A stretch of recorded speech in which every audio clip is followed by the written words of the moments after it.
You are listening to 10,000 Swamp Leaders.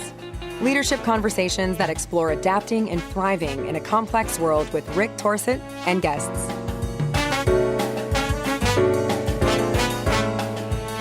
Hi, everybody. This is Rick Torsett, and this is 10,000 Swamp Leaders.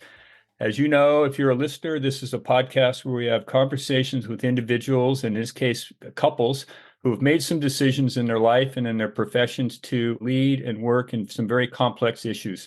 Today is a particularly poignant opportunity for me because I get to interview Maxime, Fern, and Michael Johnstone, who I have followed their work for a while, and this is a chance to have a conversation with them. They have a brand new book out, or relatively new, called Provocations as Leadership, a Roadmap to Adaptation and Change, which I believe is a very significant contribution to the kind of conversations that we've been having on this podcast for a couple of years. So, Michael and Maxime, welcome to the swamp. It's good to have you here. Good to swim with you. Thank you, Rick. Yeah, thank you. All right, so I'm going to give you a chance to tell people what it is you want them to know about you before we get into my questions. So, Maxime, why don't you go first? What do you want people to know about you? I think it's, as we work together with others, we're in the habit of letting people know that as well as being a working partnership, we're also a living partnership. That is, we're married. And so this work that we do together is something that we carry and are looking for and exploring in almost everything we do. And it comes in particular from our early work as systemic family therapists, where we learned to look at a system rather than individuals to have an understanding of how to make a difference. Okay, thank you. Michael? Well, to build on that, Maxime and I have been living and working together for well over 40 years. And as part of our early training, we worked with some people who, both in family therapy and elsewhere, for whom challenging the system or challenging the client group was an integral part of the work. So we have been intrigued by playing around with, making a lot of mistakes with the whole idea of provocation as a critical element in orchestrating change, whether you call yourself a leader or exercising leadership or not. So we learned, for example, from some of our early influences in family therapy, that rather than avoiding a crisis, part of the work of family therapy is to induce a constructive crisis for a family. We learned from Frank Farrelly, who wrote a very influential, at least for us, book called Provocative Therapy, that without raising challenging questions and helping people see the contradictions in the way they think and act, change is unlikely. So we've been playing around with these things for a long, long time together in various aspects of our work. We're psychologists by training, but have grounding in other disciplines as well. So I want to start with the book because that's what, as I listen to you speak, this might be the presentation of the coming together, these varying places that you spent your time for the last 40 years. I neglected to say in the introduction, you spent 16 or 17 years at Harvard at the Kennedy School, teaching with Ron Heifetz and that lot around adaptive leadership. And you have had your own consultancy for a very long time down in Australia. So there's multiple pieces here at play that I think we want to get on. But the book, that's its own work to write a book. That's a big deal in and of itself. So what, if you don't mind me stealing a line, what provoked you to write the book at this point in your career and in your life? And what's it about? I think there are two parts to what provoked us. One is, that's probably the most relevant, we've been working with others, teaching others to interfere in other people's business, that is, do the work of adaptive leadership, for a long time. And the model, as you know, is both really straightforward and complex once you get into it. We found that the essential part, and Michael referred to that earlier, of it being necessary to provoke people out of the status quo they're in is something that practitioners don't always want to go to. Given the various lives we've all had and what we understand and how we know ourselves, who in their right mind wants to get on the wrong side of people? So we were stimulated to put a full frontal focus on provocation, to say, yes, everything that comes next and alongside provoking people out of their comfortable status quo is important. But unless you're prepared to face the reality that if a challenge is adaptive, then something needs to shift if there is to be progress. And that I haven't met anyone who willingly says, yes, provoke me, help me be uncomfortable. So that's really what led us to write the book. We wanted to put this issue front and centre where it belongs. And then our ability to write it occurred in part because of the pandemic. We had made this decision and then were unable to travel in the way that we had been. And it led very nicely to us having that chunk of time with each other to pull things together, stretch it out, explore it and develop it. And then there was the book. Let me add a little to that. So one of the things that we saw, especially with practitioners, people who are leadership educators and consultants, let alone those out there in the world trying to exercise leadership, we saw those coming away from Harvard saw the method of instruction and teaching and the exhortation to challenge and provoke as a bit of a mysterious art form. And people had a very cockeyed idea of what provocation was. If I was to simplify it, most people see it as kind of throwing a bomb into the middle of a group. And we realized that that not only was unhelpful, but it was unproductive, unhelpful idea and unproductive, because 9 times out of 10, if you throw a bomb into the middle, people get hurt, literally and figuratively.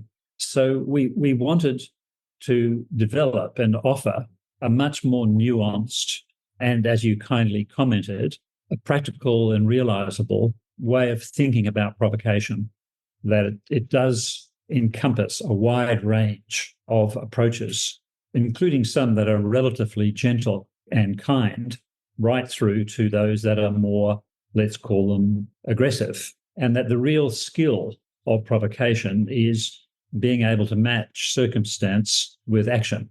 And therefore, we have tried to show in the book a variety of methodologies, methods and tools, and a variety of examples that show when people have used them.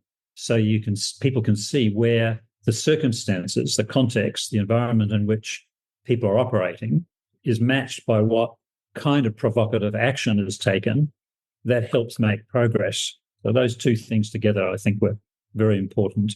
So just the word provocation, it can be a pejorative. I know you spent a lot of times in the States, and so you probably are following the comings and goings of our current deal. And we certainly have some people on the political side who are using provocation in, I'm sure, ways that are not the way that you view it as being useful. I noted in the book that you say at the outset that the book's about rehabilitation, opportunity, and growth. And the rehabilitation component is to, it sounds like for what we're talking about, reclaim provocation as a useful function rather than a destructive function like we're seeing oftentimes in our political arena. So can you speak a little bit about the reclamation and the opportunity and the growth as you see it as sort of a top line as we get into this conversation for people? Because I think a lot of people are like me. They're thinking provocation. I don't want any part of that because there's enough of it going around. And you're advocating there's a way to do it well. So what is the opportunity, the reclamation, the growth opportunities here as a sort of a anchor for the conversation? Well, it's a really, really good question in today's world. And as it happens, we're about to, in a month, run a masterclass here in Australia where we're looking at the theme of how you make progress in a world where there's so much disturbance and where people are saying we're provoked out of our minds, both by external circumstances, but also by people in prominent roles who use what is described as provocation for destabilizing purposes. You see it all around the world, including in your own country. And the distinction that we would make is that a provocation used constructively and productively is about making progress. And in order to make on complex issues, in order to make progress on complex issues, you actually have to bring people together with diverse views, knowing that the provocation will open up some of those historical wounds, but there needs to be a container in which to have those sort of conversations. The people who the politicians and others who use provocation destructively do it to create division and to highlight the needs of one particular group over others. And that's a really critical distinction that I think we would make. So we want to rehabilitate. We could have called the book something different. We could have called the book Constructive Means to Challenge the Status Quo. But we wanted to highlight, even using the word provocation is provocative because it has so many negative connotations. We think it's a means to get people's attention. At its simplest, provocation is a means to get people's attention to the things that are holding progress back. And one of the things that we think distinguishes how people react or think about provocation and what we have in mind as a significant intervention for adaptation is the notion that we are always looking for purpose. So provocation is not for its own sake. It is in the service of the difficulty that people have and are explicit about it, or have and are dancing around. So in our work, we're continually amazed and surprised at the relationship people have with the current status quo. And despite the most eloquent protestations and requests and demands for things to change, what we actually experience in the room or in engagement is a commitment to things staying the same. So it's only in that sense that provocation, as we are proposing it, makes sense. It's a tool, an opportunity, a way of recalibrating a system that is stuck in place and where there is not awareness of that. Okay. A question I've got here is to help people who are listening, because just as you say, Maxime, they may have this orientation to it as something that they prefer to avoid. What are, from your perspective, the essential elements of useful provocation? Well, at its simplest, and we write about this in the book, we call it the architecture of provocation. At its simplest, a provocation is a stimulus in an existing system, and that can come from someone within that system, someone exercising leadership, or an event from outside, an exogenous challenge. So just to illustrate the difference, the arrival of COVID-19 was an exogenous provocation to the system, to a global system. None of us were prepared for it. The status quo was totally unprepared and thrown out of kilter by that. Medical systems around the world, so those in roles of authority in medical systems, for example, here in authority, by requiring us to stay at home, they intervened in that system. So it's an intervention into the system to test and challenge the limitations of the status quo, in this instance, to create safety for people, protection. So there's the stimulus, but then there's the reaction. And I think when people talk about provocation, frequently what they're talking about is that the reaction they have, the fear, the disturbance, the discomfort, which no one wants. No one wakes up in the morning and says, I'm going to feel as uncomfortable as I can today. And so part of the work of provocation is to manage and to recognize and manage the disturbance that the intervention creates, whether you create it, exercising leadership by intervening, or you're responding to something from outside. But we've also learned, and we talk about this a lot in the book, that the interaction, the vibrations between those two elements create kind of a bubble, what we've described as a provocative moment, which can last 30 seconds, 30 minutes, or 30 days or longer. And the real work of change happens in that bubble. So, Heifetz and Linsky and Grashow talk about it in their work of disequilibrium, the productive zone. And what we've tried to do is to talk about provocation as a variety of means to create productive learning. It's almost a year ago now when we were first launching the book, and we found ourselves in Israel.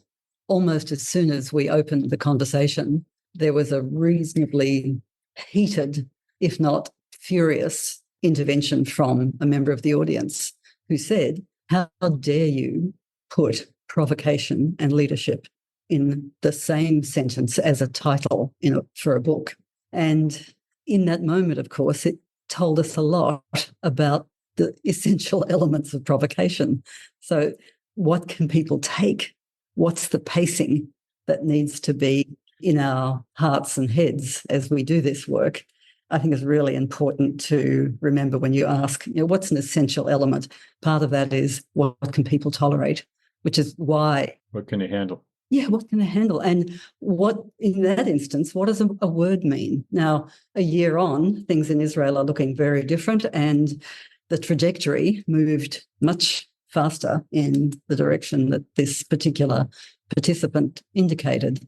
But it's, again, a reminder about what's essential, what's reasonable, and what's useful and purposeful. We'll pick this back up again, but I'm just thinking about you two in that room, and I know you have a long history of being in rooms with people where the temperature raises. So listeners here who are trying to figure out how they build their own capacity to deal with this stuff. So for you two, how do you hold yourself when the temperature goes up, either because somebody from the outside brings the heat into the room and you didn't see it until it's spoken, or you, by design, are attempting to raise the heat because, as you said, you need to get some kind of people a little off center for them to start to engage. So how do you do this for the two of you? It's a great question, and one that we talk about together quite a lot. It feels to us as if this work is more than work. It is a way of living, a way of being prepared to be on an edge in the service of something that is worthy or you believe in. And for us, it's really important for us each to know ourselves as well as we can. We use each other as partners and other people that we work with so that when any one of us triggers deliberately or inadvertently a really strong reaction, we can hold steady, even though that holding steady might not be elegant in the moment and may require us to enter more fully into relationship with the group in order to stabilise if we have gone too far or triggered something we didn't see. So in a way, we have to ask of ourselves the same thing that we're asking people we work with, that we can be surprised, get it wrong, blindsided, we can offend. None of that's intentional.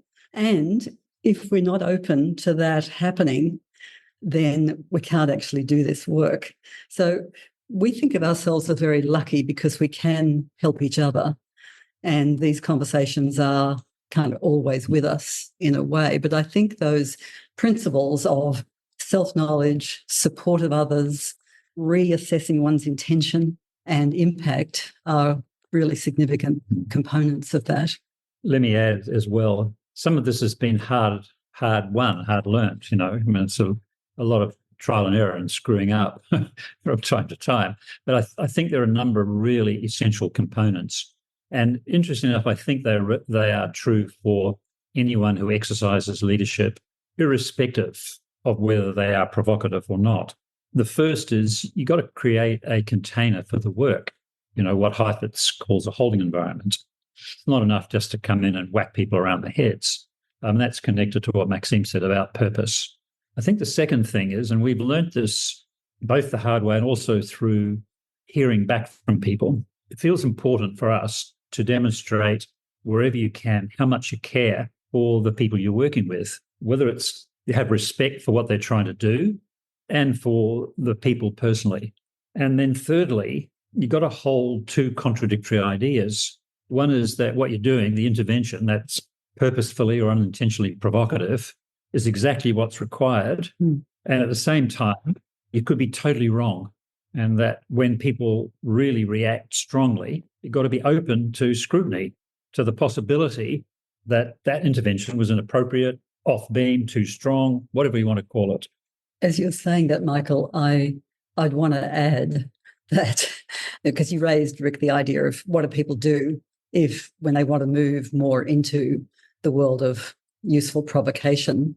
And I think it sounds very simple, but it's important to not panic when it appears to go pear-shaped, because we've both had the experience of there being fury in the room and people being out for our scalps, and then within an hour or two or a next morning people coming back with a very different understanding and being in a different place. So allowing for just holding steady, being prepared that you've got it entirely wrong, you're going to have to do some work to reconnect, but also hold, because maybe this was exactly what was needed. So you have to be comfortable with not knowing exactly what the next future is going to hold, and trust that you've been doing the best you can in the moment. Yeah, well said. I think that's it. Yeah. There's a whole bunch here. And so I want to come back to this piece too, because I can imagine people listening saying, well, these two people, they are pros from Dover, no matter what they say. And I am reading their book for the first time. And So we will tend to their concerns on that question, because you do a good job in the book of giving them some scaffolding for this. I have a couple questions, though, just more related, because I dug around beyond the book. And so I have a question for both of you, each of you. Maxime, would you share your big man and the big stick beginning? All right. Gosh, yes. Well, I think, as I said in the book, that was very early in my working career. I was as green as was possible. And I ended up in a place that, in hindsight, I shouldn't have been. The police were supposed to accompany a person in my role when a call came in saying very eloquently, a man has gone berserk, send a counsellor. But I think as I explained, I, again, foolishly pushed open a door because I could hear crashing and banging going on in a house. And I saw a very big man with a very big stick wailing into walls, ceiling, light fittings, just creating havoc. And he saw me there, and I said, "Hello, I'm Maxime. I've come from the health centre and I'm scared."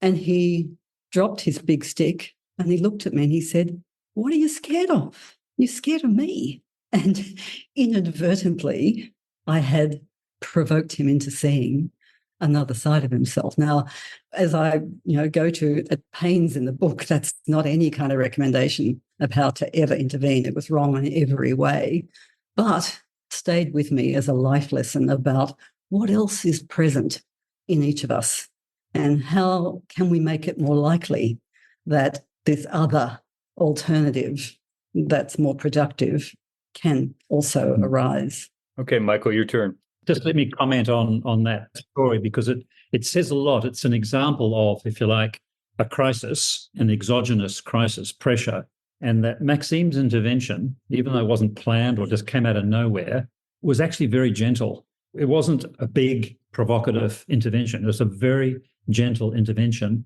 but it was a paradox.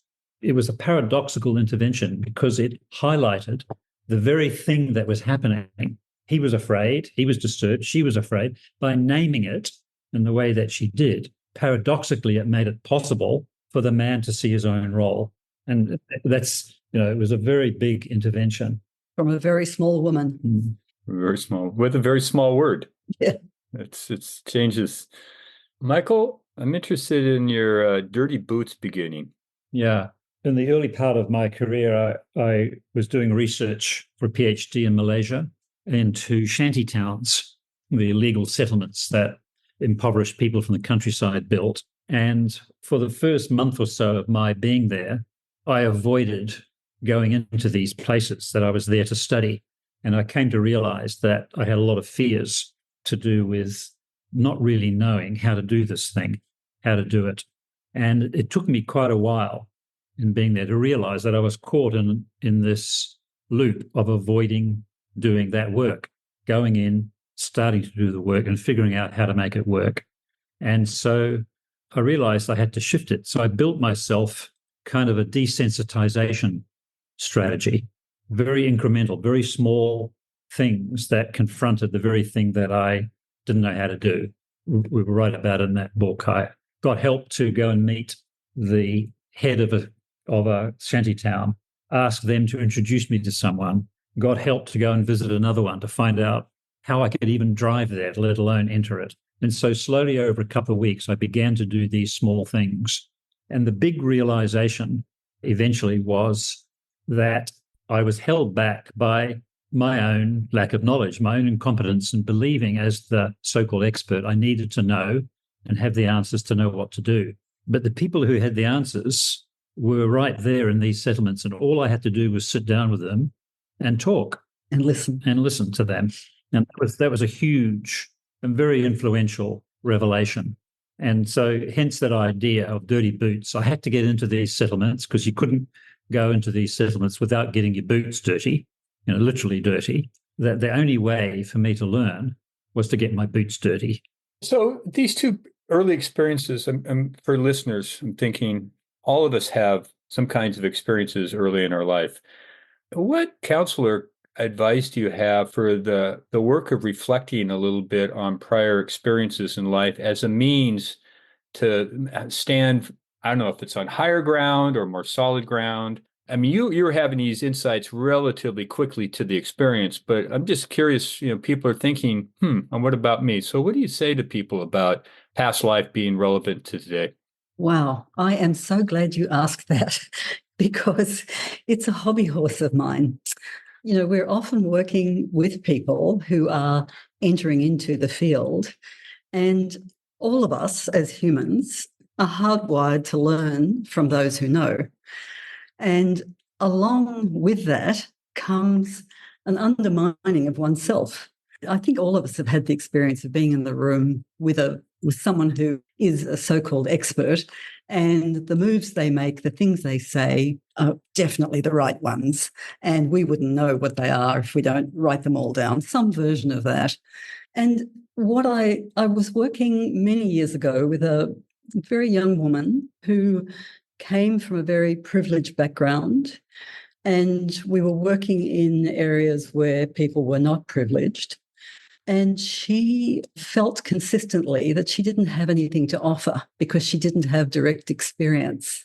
And yet, when we talked and looked at who she was, where she came from, how she came to know what she did, her values and convictions and her own experiences were so rich and available to her that I do spend quite a bit of time trying to encourage people to know what their own story is and to validate that. It's good to learn from others, but not at the expense of undermining the particular gift that each of us brings. And when someone will stand in front of a group and in their own way confess or acknowledge to unknowing as a means of inviting people forward, they do that with an integrity that others can smell, sense, and trust. So encouraging each person to take themselves seriously, to work out who they are, what the particular way they have in the world, even to think about in the private life, when are they at their most comfortable? When are they speaking freely? When are they connecting with others? Because that's the self that's authentic, and then needs, with the addition of skills and learning, to come to be with other people to do significant work. Yeah. Michael? It's a very big question, actually. I mean, I think you're asking about what is the role of reflection and how to encourage it further. I think it goes right to the heart of what we're trying to do in this book. So one of the early origins of the word provoke and provocation has the meaning of bringing forth something, eliciting something. And leadership and leadership learning is about bringing forth a whole range of things, understanding of where you're stuck, or what patterns are getting in the way, of what aspirations a group has and the gap between that and current reality. So a personal reflection or a group reflection, a reflection of the history of a team, is a form of story. And a good story, a good reflection, will help bring forth something. Again, highlighting that you don't have to throw a bomb in to get the work of leadership on the table. It's about activating an individual or a group of people to start doing things, thinking, engaging, diagnosing, taking action in smaller or bigger ways that are different than before, and that test and challenge the status quo. And a good story, which is a form of personal reflection, can do that. Just to illustrate, we worked late last year with a very senior executive team of a professional services firm. Part of what happened is that they were telling stories about their recent history. And it was we came to understand it over time as a very self-serving story, a story about how well they got on, a story about how productive they were, a story of how they understood what adaptation was. And it was a story that wasn't serving them. So one person in that group, we were encouraging, trying to get different viewpoints, told a very slightly different story that wasn't as self-serving and self-congratulatory. And just that story itself shone light. It's like it opened up a crack in the carapace of the self-congratulations that everyone had, and therefore was a small platform for them and for us to start saying, well, what other stories might need to be told? All right, so let's go back to your provocation then. So you in the book say that you offer 4 lessons that show that provocation is the skill necessary for leading and leaders. And when I read these, I thought these make a lot of sense to me, but I don't think I'd have come up with them had I not been reading your book. And so therefore I have no access or agency probably, or it's random. So would you talk about the 4 lessons? And maybe now there's 5 or 6, I don't know. But share with people what you think are sort of fundamental that need to be tended to and addressed in order to have provocation be useful.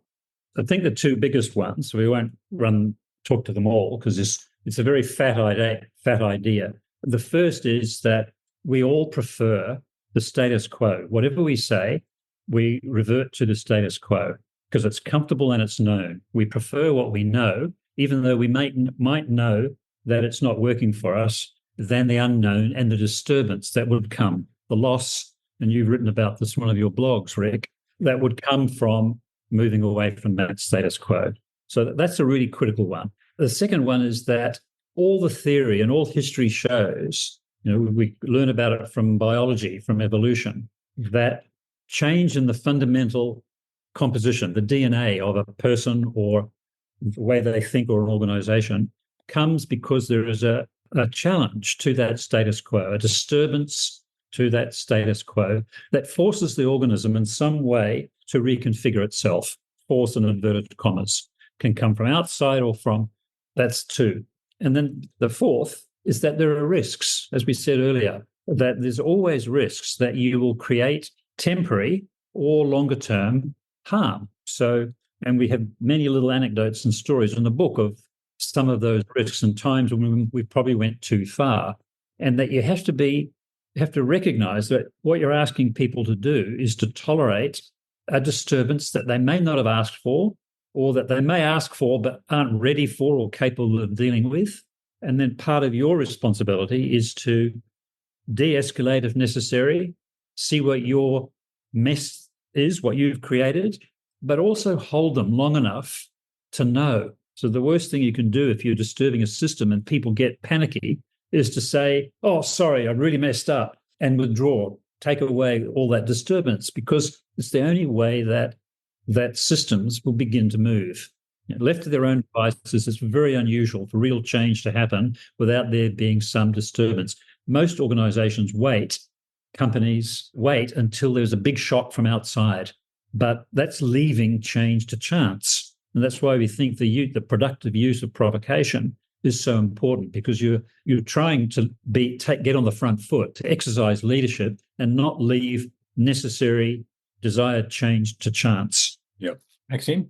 Are they emerging, these other lessons of provocation? And I think it's implied, but it's increasingly clear to us that inevitably most people are hardier than they'd have you believe.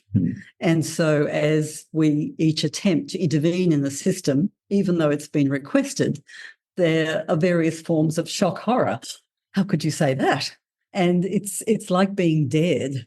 So I've really gone too far. I need to step back. But again, the holding steady, acting as if there is hardiness in a system is actually, I think, a very healthy and potentially productive thing to do. So you raise a question for me that I didn't think about until listening to you talk. I think it probably begins a little bit with your experience in family systems as therapists, but now in the work you're doing now. Is it plausible to think that any system at any moment in time could be provoked for some reason, large or small, for the benefit and the evolution of the system? Small provocations, I mean, I guess I'm juxtaposing provocation with complacency, and maybe that's inappropriate.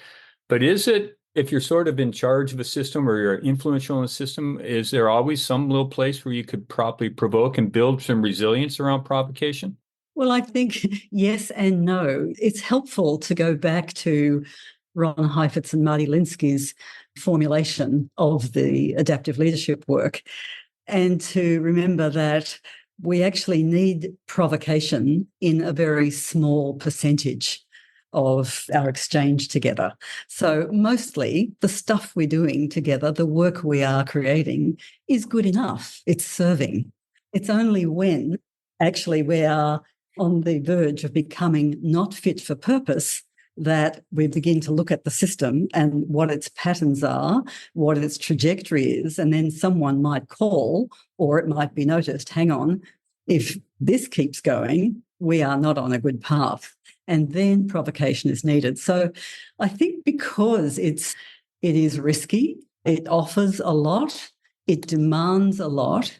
Yes, one can always look provocatively at what is going on, but I think in the world we're in, we have to ask, to what purpose, to what end, what is the need?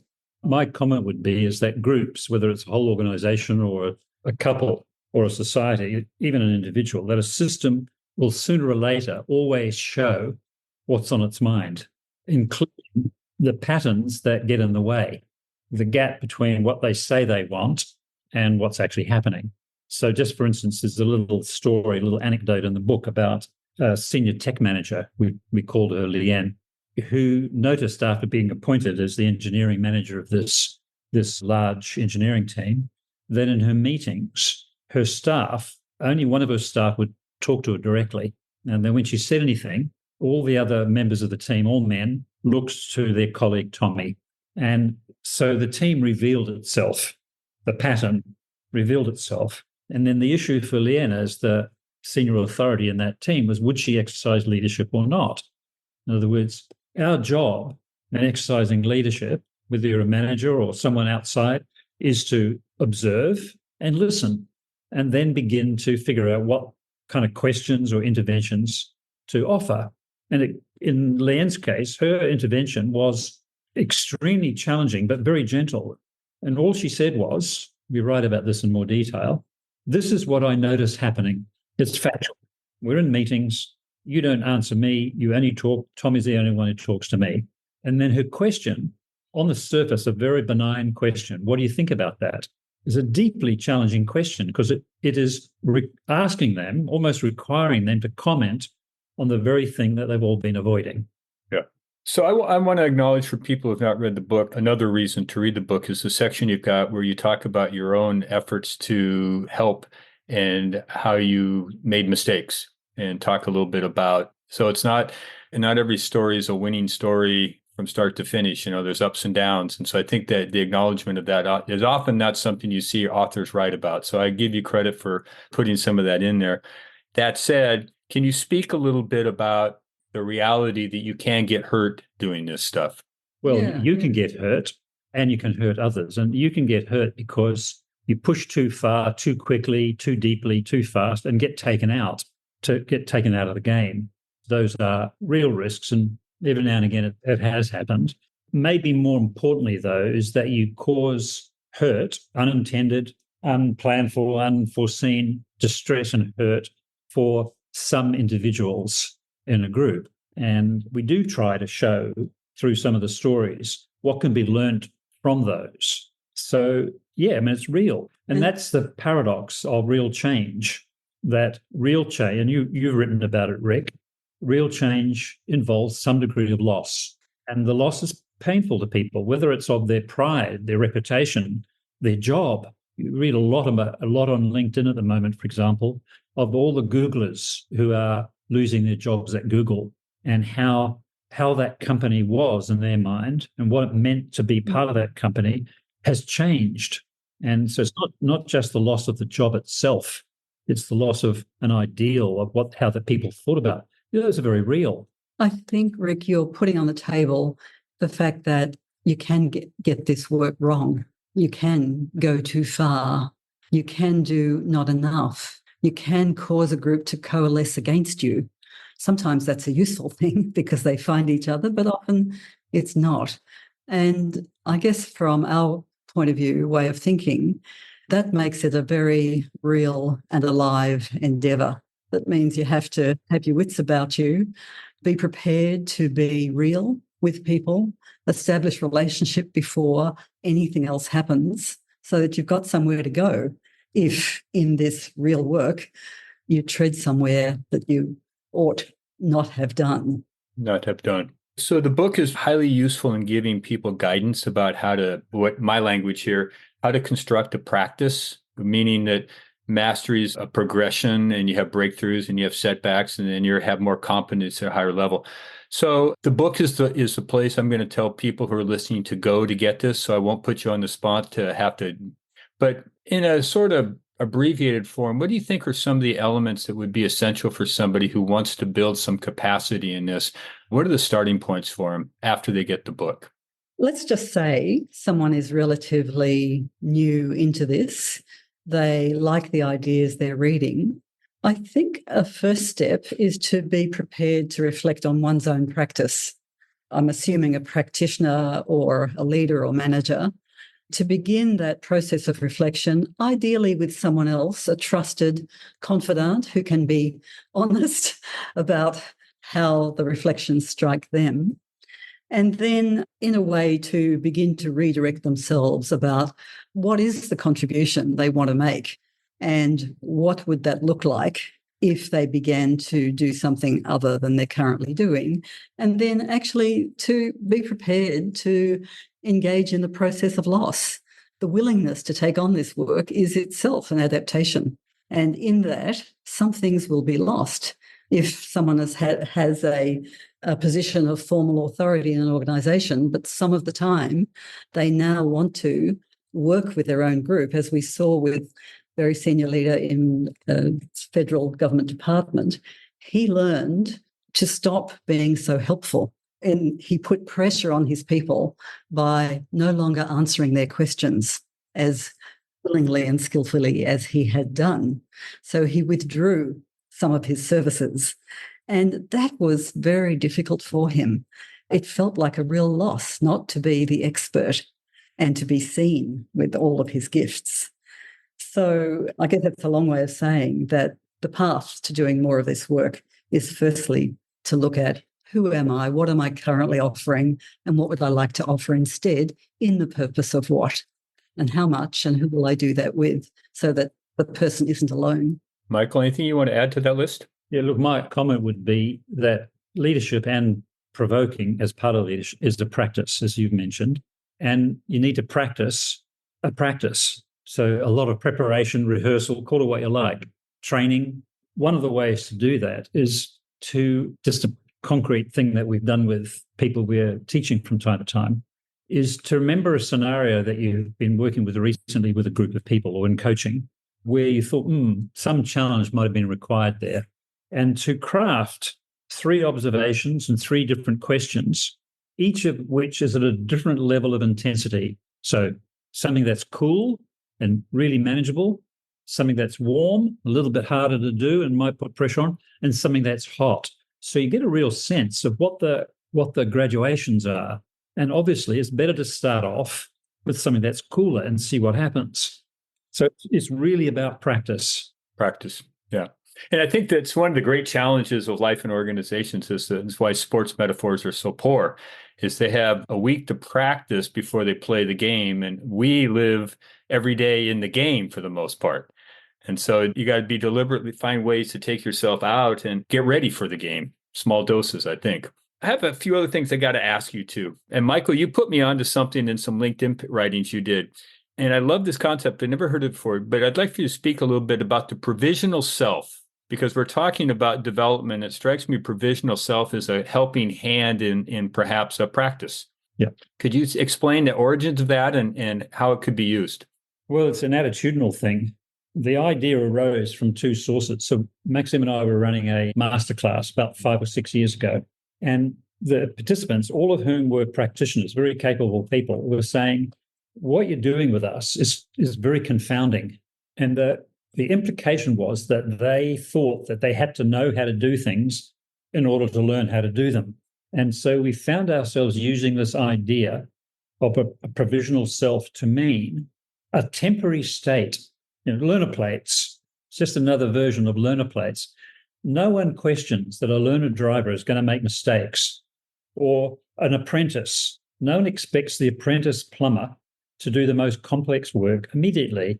They start with really simple things, and mistakes are to be expected, and they're taken offline to practice. And so we use that idea of a provisional self, and somehow or other, magically, it took hold, that people sort of thought, well, yes, I can be a provisional self. I can learn with my learner plates on. I mean, it seems such a simply crazy idea that people don't have, that highlights how experienced, capable professional people have totally crazy expectations, especially when they're trying to learn to do something new and different. Yeah, that's a great distinction. Okay, so you spent some decent time at Harvard with Heifetz and Linsky, Ron Heifetz and Marty Linsky. We should give them their full names. Not everybody knows them. And obviously that program at Harvard's had a significant influence in the world and obviously on you. But I want to flip it a little bit. You were there for quite a while. So what, from your perspective, this is a brag question. I don't know if you're comfortable with this one or not, but why don't you give it a go? So what's the lasting contributions or the impactful contributions you made on the approach of adaptive leadership based on the way in which you taught it to people? Not our favorite thing to do, but let's give it a try, hey? Please do. So I'm going to start with a comment that Marty made once to us, and it was an accident. In a way, our involvement there grew over time from almost nothing to quite substantial. And Marty once commented that, well, we noticed in one workshop after about 5 years there that we were the only members of faculty who were there all the time. People came from all around the world to see Heifetz, to see Ron and Marty work, but they came and went. That's the way the program was structured. We didn't have to be there all the time. It's just how we chose to do it. So our presence, being present and demonstrating a commitment to that difficult work was a lasting contribution. And it's something that we have held on to in all our work. But in terms of the framework, I think we did a couple of things and we grew. One of them is that we codified and wrote what this thing called case in point is. Up until then, it was just something that Ronnie particularly did and Marty did as well. And we tried to codify it. We tried to work it, practice it, unpack it and write about it, and then teach it.